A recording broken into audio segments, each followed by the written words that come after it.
that I was nominated to introduce in my absence. Moral, don't go on holiday. So I'm Eileen, and I'm happy to welcome Jane and David, who are going to tell us about the work they've done on the nuclear convoys, and hopefully what we can do about it and what the Scottish Government should be doing about it.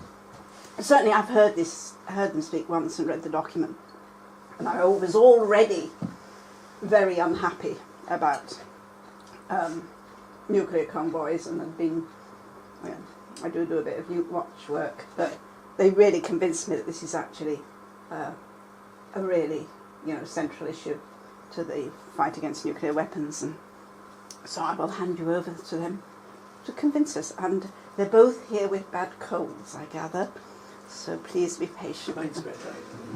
Oh, all right. One of them's got a bad cold. Mine's the end of flu. I'm not quite 100%. I'll do my best. Jane, how many years have you been in the movement? Too many.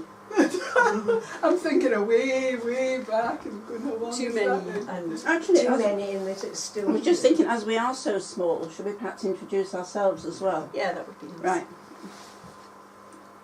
Right. It's Jane and David we've had, but Anne. Alison. Pat. Aileen. and I'm Eileen. And we're all of an age when we won't remember anyway. There's some- You, Alison. Mm. I remember you. Oh, you're good. Oh gosh, you're star. Right, shall I kick it off then? Yes. Okay. It's been 40 years since the end. So, how many of you know that nuclear weapons travel around the Edinburgh city bypass? Oh, yeah. Good. Thought you all would. And how many of you have ever seen them travelling around the bypass? I've seen them elsewhere, not on the bypass. So I thought we'd perhaps start with, this is a wee bit of film of it coming through on the Edinburgh bypass, just so you can see what we're talking about. That's the Sheriff Hall roundabout, where the A7 comes in. This was filmed by John Ainsley. It's a good bit of footage because it's coming right towards you. You can see the motorbikes probably stop the other traffic coming in to the roundabout when it's coming down. So these are the trucks that are carrying nuclear warheads.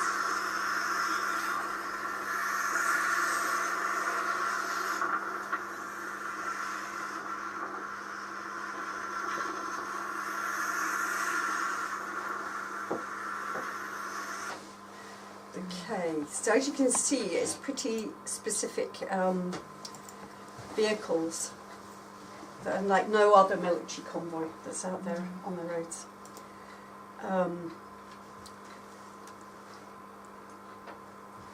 So,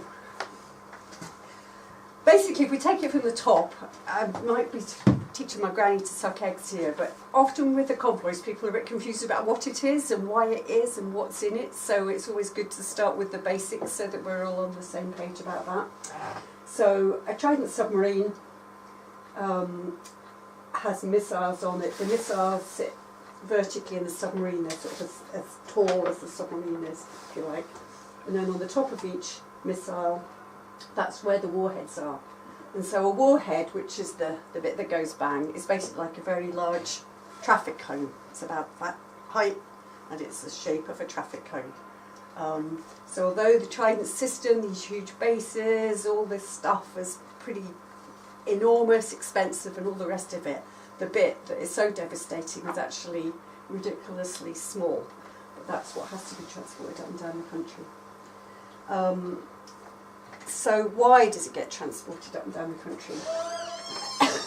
Oh, hi Barbara. Sorry, Barbara, sorry. I'm going to have to go because Alfie's terribly loud and barky. So can I leave you the stuff?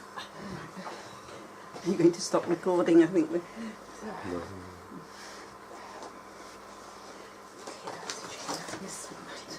I think your hat's still in the car. Oh, it's okay, yes, exaggerate. Okay, so Aldermaston down near Reading, which where there's going to be a big demonstration on Easter this year to celebrate the 60 years of resisting these nuclear weapons. That's where the pit for our nuclear warheads is made. It's like a core of plutonium. and it's taken by truck. It's 15 miles to Burfield, and that's where the final assembly building is for the warhead. That's where they put that core into the traffic cone bit with all the other things, that the guidance and all the other parts that will make it do the bang bit. As you can tell, I don't do it in very technical terms, my nuclear weaponry, but I always find that it's easier to explain in basic, simple terms of what the bits are. So that's historical, that's where the nuclear weapons are made, between Aldermaston and Burfield. Where they assemble them at Burfield, it's in these buildings that have got these big round bits on the roof, and they're called gravel gerties. They're the workshops, so that when they're putting them together, if anything went wrong with the explosives and it went off, the roof is full of gravel, tons and tons of gravel, and the roof would fall in to stop it from spreading everywhere. So I don't think you can imagine your working life in a building where if you make a mistake, tons of gravel falls on you. It's kind of quite an incentive not to make a mistake, isn't it? But it's like a lot of this thing. It's very high tech, and it's mixed with some very low tech, scary stuff. So anyway, that's where the warheads are put together. And then Fast Lane, that we probably all know very well, over on the Gairloch is where the submarines are based. But over the hill at Coolport is where the warheads are actually stored and where they're loaded onto the submarines. So the top picture there, that's the convoy parked up in the special area, and in between these lightning rods up at Coolport. And down on the shore side is this floating jetty. So the submarine goes in, these big doors open, and the submarine goes in there, and they take the top off the missile tube and they bring a workshop over it, and that's where they can take a warhead on and off the missile. The missiles actually stay in the submarines all the time. The old Polaris ones used to take the missiles out to do all that work, but these ones, the missiles alone from America, they stay on the submarines, but they can just open it up to swap a warhead in and out. And therefore, because they're made down here and they get delivered to up here, they have to have convoys up and down the roads, and these are the roads that we know of currently that are used, and they use different routes, and basically either an east route or a west route, but they can swap across country. And this is for over 35 years now. We've been tracking and monitoring them and seeing where they go, and usually when one does come up here, we have a pretty good idea of which roads it's used, which ways come. So that's the top of a missile. That's the warheads. That's the traffic cone bits that I'm talking about. This is actually in America, New Mexico. It's in a museum. The Americans seem to be a lot more open about their nuclear weapons than we are. We've got an absolute culture. Everything has to be secret. But when I went over there, I went to this museum, and it's really weird. You can see this, and then out in the yard in the very hot sun, the sort of models of all the previous nuclear weapons that we've had all sat out on display to be, admired. Horrible.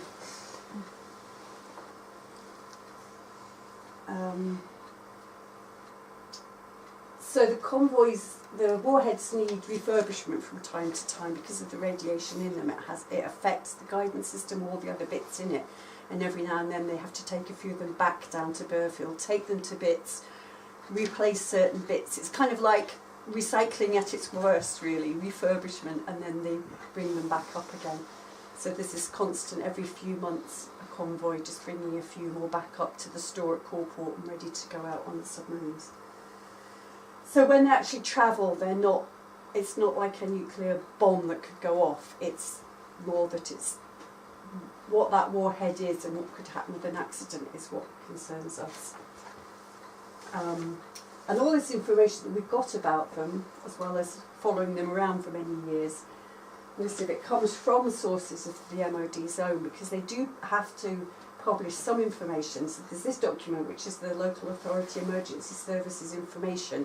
It's what they give out to local authorities, and it's available on the internet. Most people don't know about it, but it's there. So that's where a lot of what we've based our report on.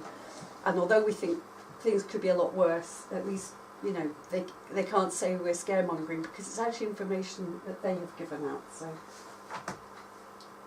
David. Yeah, I was wondering if you mentioned M8. Did you mention M8? No. No. You're not going to? Well, I was going to later on the bit where we do the that's routes all right, further on, but Yeah, but you can mention it. I think it's important to recognise that the main focus of this document is not about what Westminster is up to, which obviously is the problem, basically, but it's actually about what in Scotland we have both a duty and also a potential to do something about. Although there is a defences reserved to Westminster, community safety is devolved. You would think, actually, reading the legislation in its entirety, and it's in a piece of legislation called the Civil Contingencies Act, which you can actually look at online. It doesn't take that long to read. And it would say a mirror act of the one they have in England and Wales and presumably Northern Ireland. And it imposes duties on a particular kind of agencies, and these agencies are called first responders. And first responders are police, fire and emergency services, health services, and local authorities. I don't think I've missed any of it. And they have certain duties under the Act.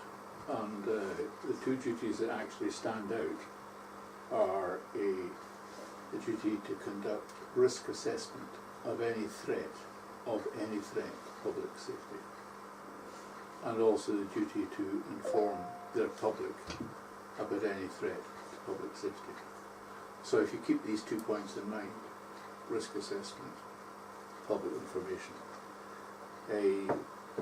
and we didn't do it. It was Mark Ruskell, MSP.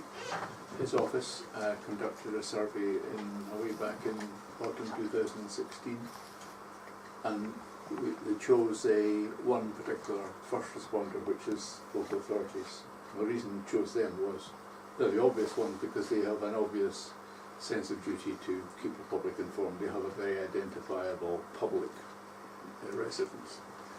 And the survey was conducted and it came back, and basically it's revealed that none of the councils conducted any risk assessment of the threat of nuclear weapon convoys. Okay. Bear in mind, you're not talking about ordinary radiological threats, you're talking about a unique combination of plutonium and high explosive. As Jane says, the bombs are most unlikely to go off, although in fact they're not completely impossible to go off. Most unlikely to go off as nuclear weapons, but obviously the fact that you have the potential for a bang that can chuck plutonium far and wide makes it a very unique risk, and no one conducts any risk assessments of this. Let me put in one exception. Stirling Council, being pressurised by a local CND group, how long ago, 10 years ago maybe, about the fact that the convoy stopped in a military base in Stirling at Forsyth. They said, have you done a risk assessment? We asked them, have you done a risk assessment? And they did a risk assessment of it. But I mean, it was a piece of bollocks, basically, saying MOD said it was safe enough, so we think it's safe enough. It's what it amounted to. So that's the only tiny exception. Absolutely none of them inform their public about the threat. Okay. And it seems to me, and I don't know if Jane maybe got a slightly different emphasis, it seems to me that it's a failure to inform that is the most obvious, tangible bit that we actually can work on. And it's not as if there is not a framework for informing people. There is an overarching community safety organisation called Ready Scotland, which is why we certainly chose our title.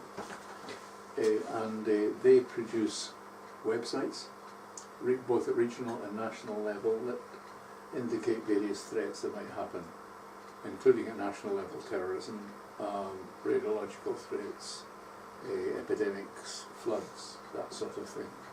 But none of them mention nuclear weapon convoys. So there's also another inconsistency here, because if you happen to live close to Faslane and Coburg, there is a system in place for informing the public about radiological dangers related to the base, called the Clyde Plan.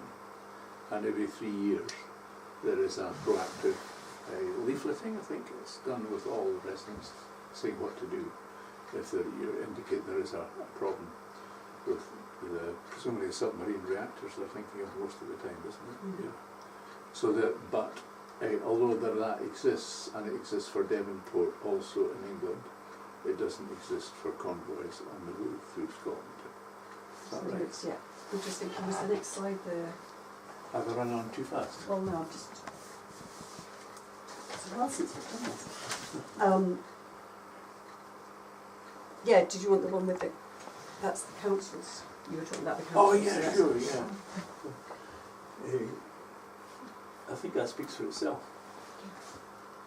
And in fact, even if you include the M8, it's still the same councils. There's 15 of them Yeah. that are affected. And I suppose with more engagement with some than with others, Edinburgh, interestingly, attempt to make some kind of professional answer to the query.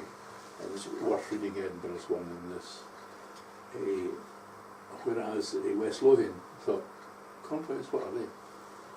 And didn't seem to realise that the M9 runs through the territory, you know. Would it also be worth pressurising some of the joining authorities to put pressure on the ones that are in the route, because they would be affected as well? Yes. So that might be another way It of might be, putting yeah. pressure. But you need somebody to start. Aye, yeah. Which We thought, is- if at least if we say this is coming through your area, are you assessing the risk? Are you telling anybody? And when the answers were so appallingly non-existent. West Lothian used to be an anti-nuclear council, Mhm. declared. Yeah. I used to be in the peace subcommittee. So that's I pretty was troubling. in council with Keith Brown, and we were putting a lot of pressure on Stirling at that time. Yeah, Yeah. that was your. You've covered the risk Yeah. bit. Okay. On the business of risks, but I mean you could go on all night about risks. It used to be that they would say, well, you know, nothing has happened, nothing is likely to happen. We take tremendous care in driving these vehicles around, and all that I think is actually true. The likelihood of an accident is how high is it? Is a question. We'll come back to that. But let's say for the moment it's low. You have to, in assessing the risk, you also have to take account of what the severity would be should the risk be fulfilled. I suppose it's like saying you're walking on a tiny 10-inch path on the edge of a 10,000 foot drop. There's every chance you'll make it to the other end. Probably won't fall off, but if you do fall off, quite serious consequences. And of course, the MOD themselves have admitted that the consequences could be very, very serious. That one actually relates as much to the possibility that they have admitted, and that's actually mentioned in the front here, what the consequences of such an incident, such a serious incident involving convoys, are likely to be considerable loss of life and severe disruption, both to the British people's way of life and the UK's ability to function as a sovereign state. And what they were thinking there was actually there is a very small chance of actually a nuclear detonation happening, or of nuclear weapons falling into terrorist hands and there being a dirty bomb, that sort of thing. So the potential consequences are actually horrendous off the scale. Mm-hmm. So the answers that we got from these councils, I mean, it's a huge buck passing exercise basically. So the councils all said it's okay, the MOD have this covered. You know, if there's anything happens with this, it's not really us, the MOD. And they all referred to this document as if everybody knew where this was. Well, I mean, I do because I know it very well, and this is the 11th edition, and I was there when they came out with the first edition, and I know my way around it, but most people don't know this exists, and it's quite hard to find it unless you're looking for it. So, and in fact we were on edition 10, we brought out the 11th edition while we were in the middle of writing our report. So looking at what they say in here, and also the information that come out from exercises that they did. So they had an exercise senator in 2011, and this is like a mock-up story from it, and they said it was a convoy crashing with a petrol tanker on the M74, and they actually conducted the exercise at Prestwick Airport out in the back corner of it, pretended they were on the M74 because obviously they couldn't disrupt the M74. But you know, the sort of things that they're looking at possibilities. I mean, they wouldn't exercise them if it wasn't a credible sort of accident. That would be a waste of resources. The one before that was one with an accident with a engine falling off a plane and landing on a convoy. So I mean, although these are pretty unlikely that these things would happen, they're saying this is a credible possible accident and this is what we need to exercise for. So we're looking at the results that have come out, the reports that have come from these exercises, putting that together with the information here. So the one thing that is clear is if there was an accident, the MOD's priority would be to look after the weapon. They would be making sure the weapon was secure, they would be guarding it, they would be working out what to do with it. And looking after the public and our health, our safety, would be then passed on to other people.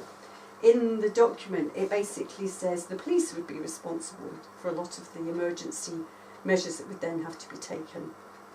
And when we've spoken to the police and we've asked them if they're ready for that, they've said, oh, the council would deal with that. Who say it would be the MOD, who say it would be the police, and so on it goes. And you just worry that if something happened, there would be this huge buck passing, and meanwhile, a cloud of radioactive material would be spreading downwind, and they're all busy trying to get somebody else to deal with it. So what do they actually say in here you should do if there was an accident? Well, looking again at the convoy routes around Edinburgh, the convoy can come up the A68, or it can come up the A1, round the bypass and then out on the M9. And the last convoy that came last month actually came up later at night. Instead of going to the M9 Stirling, it actually came across the M8, so that's a new bit we've got to fill in on our map yet. And it also stops through T-break in Pennycook at Glencorse Barracks. It comes off at Lothian-Burn because every few hours they stop for a break. I mean, they are careful. They don't drive for hours on end. They know that they've got to be really alert and really careful. They used to stop in lay-bys, but they now go inside a secure area. So they turn off at Lothian-Burn, they come down here for a tea break for an hour. So that's the routes they've got. So if there was, on any of these points along here, a serious accident with it that was releasing radiation, then everybody within 600 metres has to be evacuated because the high explosive that's in the warhead or in all the warheads could go off and that could detonate, and that's up to 600 metres, they say, and that could be spreading stuff. So when you start to look at all the housing that's near to the bypass, or the schools, there's huge numbers. When I've looked on a map of areas around Sight Hill,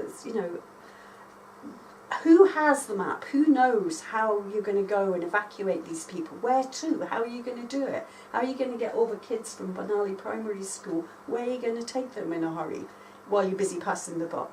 So that's like when you start to look at the practicalities on the ground of what it would mean, not in a fancy document with a whole lot of jargon.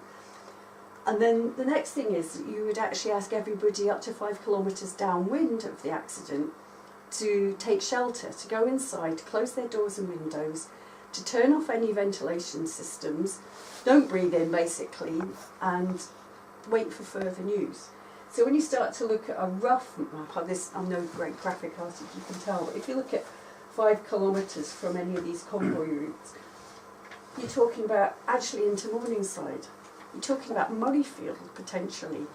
So how do you say to everybody that's busy watching a rugby game, oh, there's been an accident, you all now need to take shelter, to all the people in Murrayfield or in a football stadium or in the centre of town during the festival. And I mean, their figures are 5 kilometres. Well, a lot of the American models that they use much further than that. And obviously if they're talking about downwind, I don't know, my garden in Midlothian, the wind changes direction, swings round 180 degrees in, 10 minutes. So, and it certainly can blow a howling gale. So, it potentially, there could be stuff blowing right over to Fife. It could be a much bigger number of people that would need to take shelter. So how do you tell all these people to take shelter? Well, they say you would get people to listen to their local radio station, because we all do that, of course, all the time. This document was brought out last year, still has no mention of social media in it. There's no acknowledgement that anybody may possibly have just got a little information from Facebook or Twitter long before somebody's knocked on the door to tell them what to do. And our experience on these convoys are that people are quite interested in them, and people do share that information. So a lot of, in the absence of any real information, there would be quite a lot of false information starting to circulate long before they come up with anything. Can I ask a question? Yeah. Yes, if you get the sense to stay in and shut the door, the parents have their children in school. They're going to run and look for their children. They're going to go out. They won't be able to help it. Well, it's quite clear in here, you leave your children at school and the school are going to deal with them.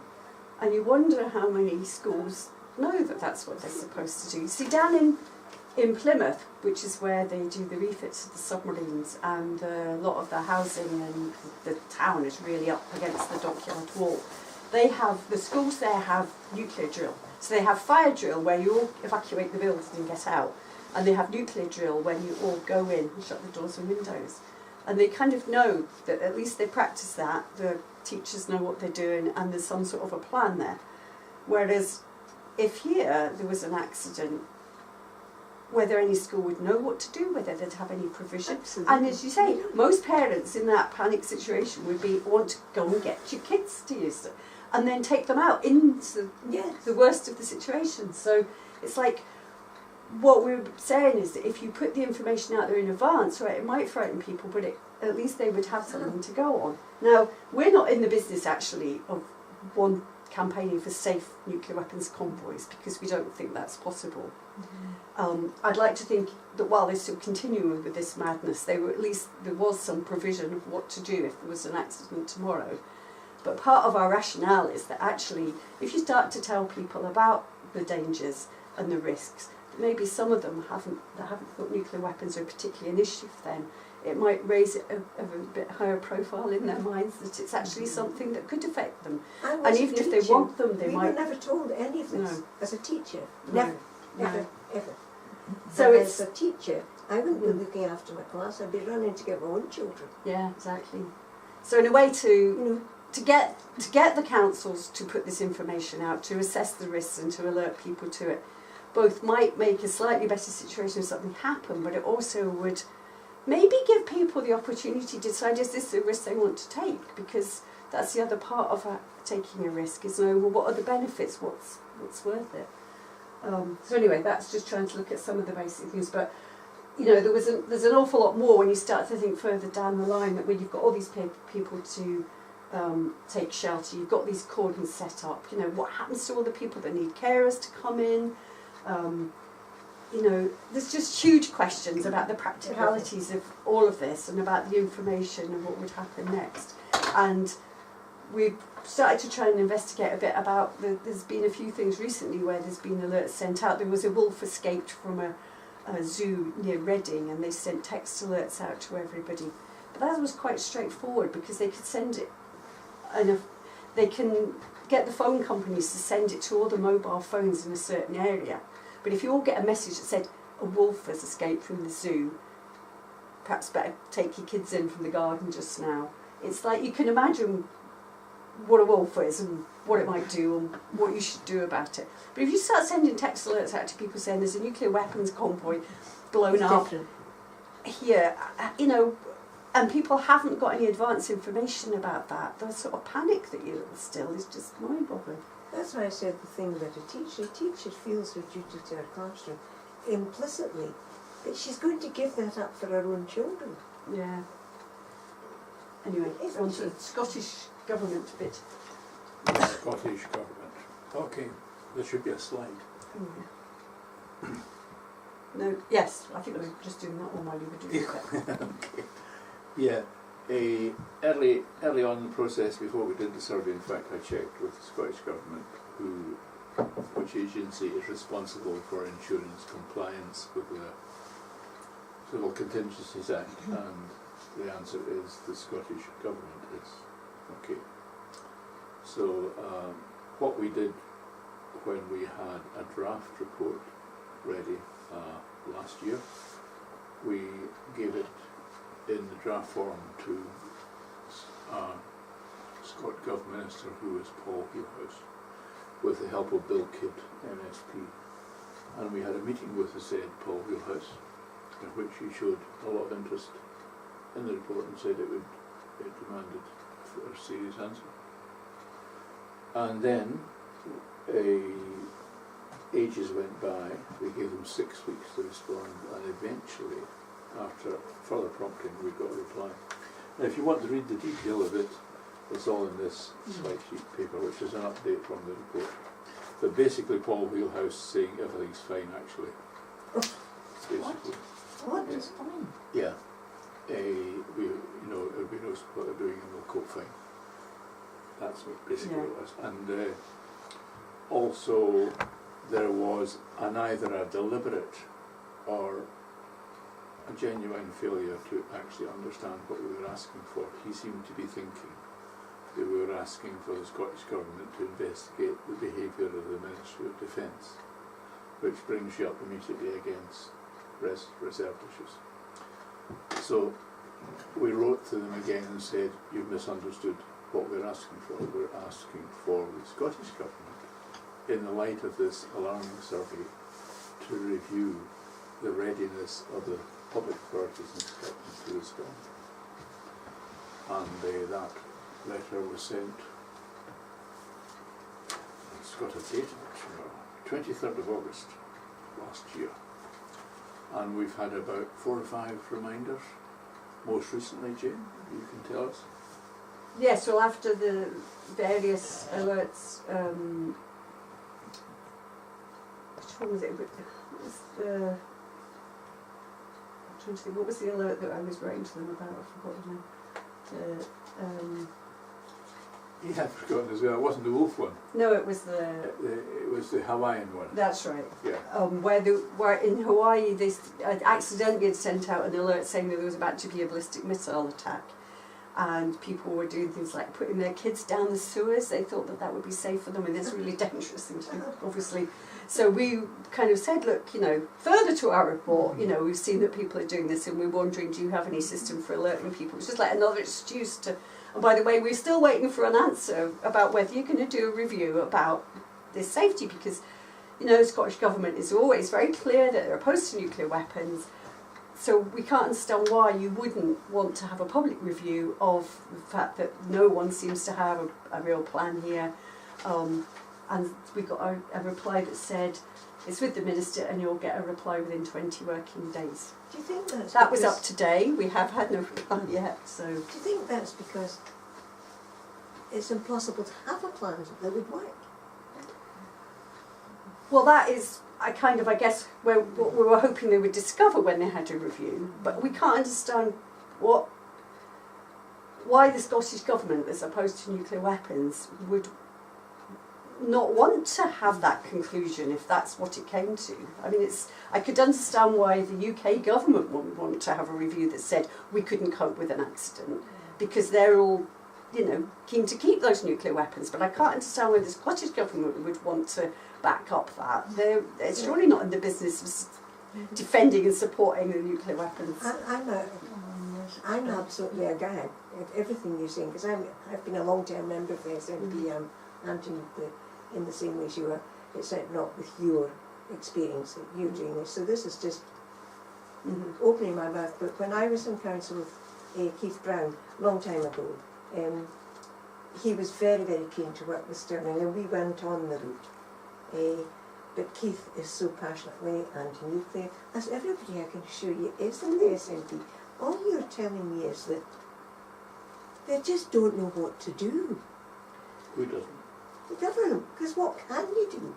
Oh, they told them Well, what I they think, does it not begin with the fact that they don't really want us to know about these? The what? So if they don't want us to know about convoys, if you start saying to people now's time to be careful, there's a convoy, then you will get lots of protests and resistance to it. But who's So, they? I mean, not- yes, they, Westminster Yeah, don't. well, it'll come from Westminster because it's a Westminster issue. Westminster, well, they're the convoys are in a sense, but it's like, why would the Scottish government not want people to know about them? Because they're openly opposed to them. Well, you must know Bill Cleadwell and how Yeah. serious he is. Because Ask they're in him, can power. the Scottish government actually do anything? Well, we've asked the minister. We went and met with a Scottish government minister. I would We say gave him we know a that the report. Scottish government not only can do something, but actually has a statutory duty to do something. If you have an act of Parliament, of the Scottish Parliament, which is being flouted by the agents who are supposed to comply with it, and the Scottish government has a responsibility to ensure the said compliance, and the Scottish government is doing nothing about that, then not only can they have a duty to. And what does Bill say about this, Steve? He says it's an excellent report, and I mean, we'll be honest with you, we're at a loss why they haven't responded more positively. I'll tell you, my best guess is that in fact the Scottish government is a very broad church. Not the SNP, and they're in power.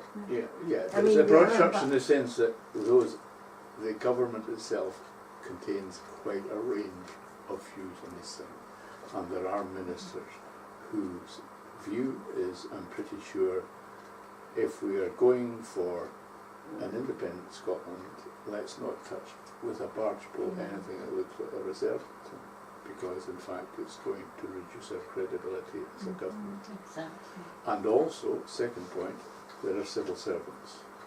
And there's a civil servant unit called the Defence Policy Unit in the Scottish Government. And certainly my impression is that they have enormous power in determining how the Scottish Government will respond to that. So in the face of ministers who are not well informed or weak, or have a tactical view that matches with that. I mean, that's kind of my speculation, but I don't know. I had when Kenny McCaskill was my MSP, I had a long correspondence with him about this, because he was saying defence reserved, and I was saying roads Scotland, safety Scotland, you know. Yeah. And this we just batted backwards and forwards. Well, most of the time he was there. I got the impression that really he didn't want to discuss this. Even the way he replied to me. Normally, if I was talking about something else, he was quite chatty in his replies, you know, and quite upbeat. But you could even get the sort of sense he didn't even really want to talk about this one I at just all. think it's because, and this is defending them a bit, and I am in the SNP, and I don't want to defend them because I believe Well, I in should everything maybe you just do. stop there and say, nor do we want to attack them. Oh, well, it doesn't No, matter it's not- if something yeah. is Because that's why we went to them with our draft before we report. I think there's things But that Kenny you McCaskill know, is like if you not. think of sorry, Alison. Yes, So, he no, probably sort of- sorry, I'm you, and I'm just trampling the wrong plate and saying the wrong thing at the wrong I mean, time. I'm also in the SNP, and I argued strongly and voted against the NATO issue. And one thing was clear to me, that there was some pressure on them to get that policy changed, I think from America.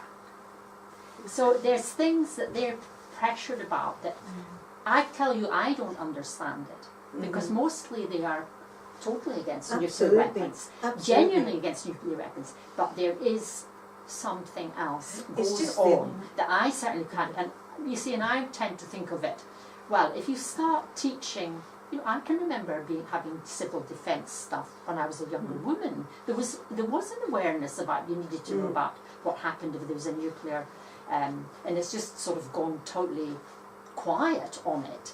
If you start to do that, you really are raising knowledge and awareness of, which is what we want. Yes. But there are it's people who don't want that. Mm-hmm. And would think that there's some pressure in there that is. I think the line of saying, well, this is your duty is definitely the best line to go down. I mean, anybody could drop a drone on these things. Mm. Should we just finish our run? Yes, I would say perhaps we should finish. So although the MOD don't seem to acknowledge social media exists, we use it quite a lot. And I mean, in Newcourt, we have a sense of being responsible with the information we have about the convoys on the road. I mean, we don't want to be accused of giving information to terrorists, so we wouldn't want to ever have done that. So we don't kind of go out and blast left, right and centre and say, there's a convoy and it's exactly here and it'll be here in half an hour and it'll be doing this and that and the rest of it. So we have our own very careful guidelines, and we can say where it was up to half an hour to go. We can say in general terms, look out for it on the M6 or something. But we're very careful about it. But lots of other people are out there on Facebook putting live information up. And sometimes when we don't know exactly what route it's on, we track that to other places. This is what we came off near in Lancaster to a stopover for the night in a place we hadn't seen before, and somebody had filmed it from the webcam on the car, and they'd put it up there. So there's often we can pick it up on Facebook and on Twitter, particularly in Scotland. People often, where we don't know where it is, with somebody, just saying, here it is, it's on the M80, and we can track it. So there's lots of people talking about it. And our argument is, if it's essential for these convoys to be safe, that they're a complete secret and no one talk about them, that isn't the world we're in anymore. We're in a different world. We're in a world where people see stuff, they film stuff, they talk about it, they share it on the internet. So it's like, if it relies on that much secrecy, then sorry, it's time to stop doing this, because you can't be that secret anymore. Okay, maybe you slip in, not the last convoy, like a few weeks ago, the one previous, which was filmed by Brian Larkin on its exit from Glencorse Barracks. That film was seen 87,000 times, so that is quite a spread of information. Yeah. Mm-hmm. Do you want to do that? One of the things we try to persuade them to is that that's a huge change. The social media thing changes everything. Mm-hmm. The other change, obviously, is the treaty for the prohibition of nuclear weapons. And I think the core of that is, to me, is as follows. I don't know if you're aware that a majority of Scottish parliamentarians, both at Holyrood and at Westminster, have actually signed the ICANN parliamentary pledge in support of the treaty. Now, if you read what that pledge says, it's I commit to work for the treaty. You're also endorsing what that treaty says about the illegality of nuclear weapons. Now, the treaty is not yet in force, but it's beginning to obviously have an effect. I mean, the effects you've maybe seen a couple of big investment companies divesting from nuclear weapons, the Dutch one, APF, and a Norwegian one as well, a pension fund, a huge pension fund, saying, right, because we've got this treaty, these investments are now unsafe because the money is spread across the world, and if you've got people signing up to the treaty and saying, because of risky assessments, that's changes. So these changes are happening. To my mind, if a treaty like this exists and will come hopefully within the next 2 years into force, then sitting on the fence is less possible for a devolved administration, because you're not just giving in to your senior partner saying, okay, you're imposing this thing on us, we hate it, and if we're independent we wouldn't have it. If you don't make every effort both to expose its reality and to challenge it any way you can, then you're actually colluding with it, and I think the treaty kind of highlights that, and they're moving into that. So these are two huge changes which I think they need to come to grips with. Yeah, So I think that's kind of what we've got to say. I mean, I suppose it's because a lot of the debate about nuclear weapons is about it as a policy, and it's about how it, we get a seat at the table, and it's all about power and things like that. But it's also trying to say, but at the ground level here in one of the nuclear weapon states, it actually is still physically a bomb, the same bomb that when we all used to do the civil defence stuff and know where, you know, talk about building shelters out of cushions and tables and all that stuff, it's still those same bombs, and they actually drive up through all our routes and come through our communities, and it's a practical thing, it's a practical risk. And even for people that think they believe in deterrence and nuclear weapons, it's like, do you believe it enough to risk having that drive past your grandkids' school? Do you believe it enough to you know, think about what would happen if it was ever involved in an accident? So it's kind of trying to bring that home and trying to get some answers out of the government. So we're happy to have any ideas about how we take it forward.